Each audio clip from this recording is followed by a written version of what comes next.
Карабах никогда не был в составе независимого Азербайджана. Это факт.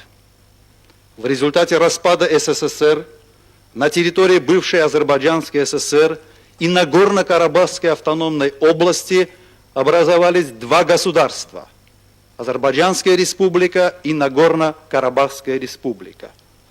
Правовые основания существования этих государств идентичны. То есть территориальная целостность Азербайджана ничего общего с Нагорно-Карабахской республикой не имеет. И мы никогда не выступали против территориальной целостности вообще. Но, повторюсь, в данной ситуации ничего общего с этим конфликтом этот принцип просто не имеет. И мы готовы обсуждать вопрос урегулирования конфликта в правовой плоскости. Հայաստանի Հանրապետությունը այո ճանաչում է Ադրբեջանի 86,600 տարածքային ամբողջականությունը 86,600 քառակուսի կիլոմետրը ներառում է նաև Լեռնային Ղարաբաղը